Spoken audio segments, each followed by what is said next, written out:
So we'll start a look with what happened to global energy commodities. And it was almost all a bearish market, except natural gas. We'll come to that. But Brent crude down by 1.04%. And WTI down below $70 a barrel for the first time in as many weeks. Well, what's going on here? I think the big thing here was really traders on the market feeling low economic sentiment from the rate hikes that we're seeing across Europe.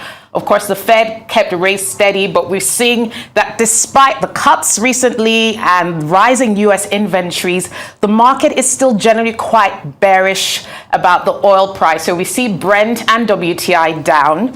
Gasoline is also down. But interestingly, natural gas, what is accounting for that? We see 54 basis points increase in the price of natural gas, of course, in the North American market. But one key driver of that has been issues around plant maintenance in Europe. Of course, Norway is now the big supplier to Europe after Russia stopped being the main supplier in 2022. So some tightness in the market around Europe with natural gas, and that may continue in the near term, hence prices are up. Let's look at what else is happening on global markets. To the Nigerian stock markets now.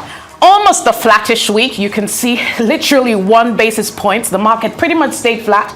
The NSE All Share Index ending the week at 59,206.63 points. Well, the volume of deals relatively healthy at 627 million naira, and the number of deals well over 6,000.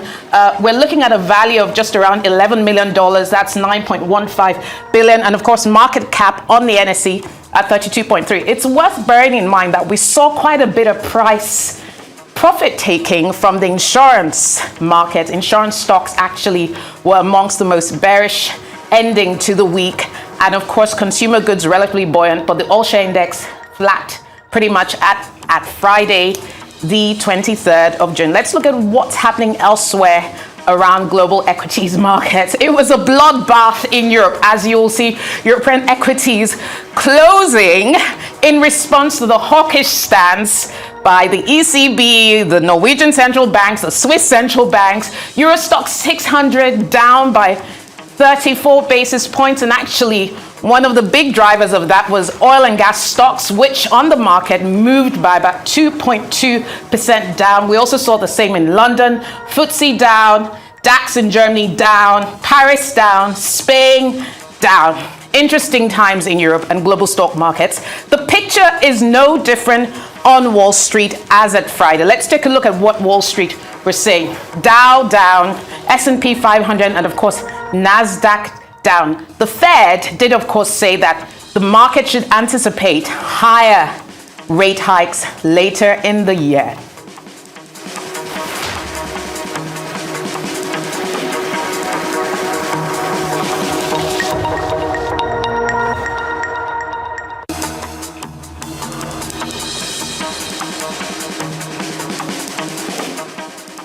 Okay, so here are our business top picks for the week.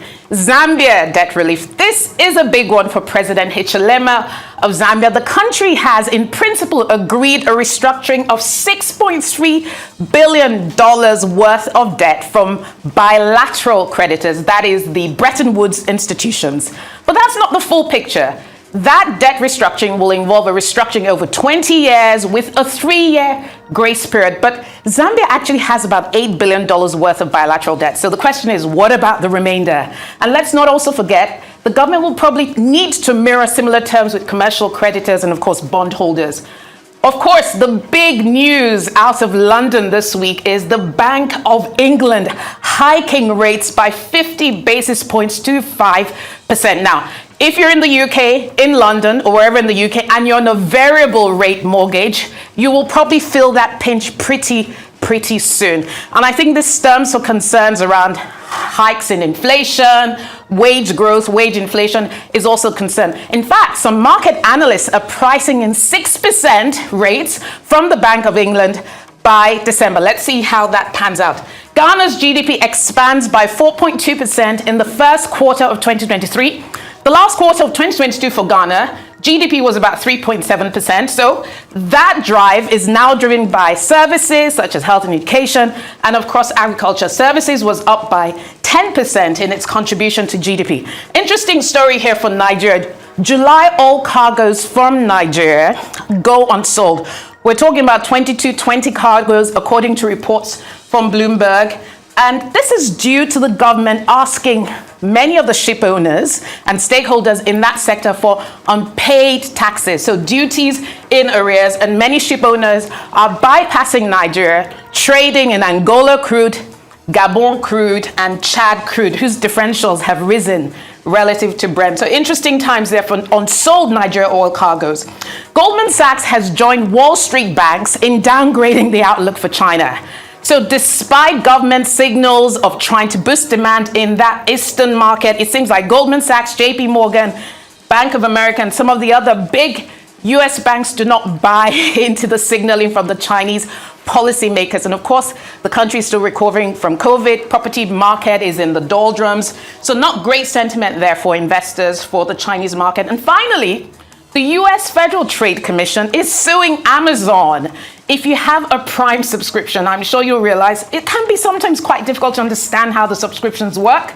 Amazon has over 200 million paying subscribers on the Prime platform and made a whopping $9 billion from Prime subscriptions in the first quarter of this year alone. And the Federal Trade Commission, the US regulator, is describing Amazon's push on Prime as unfair trading practices. We might see antitrust legislation emerging for that over that development. We'll watch that development.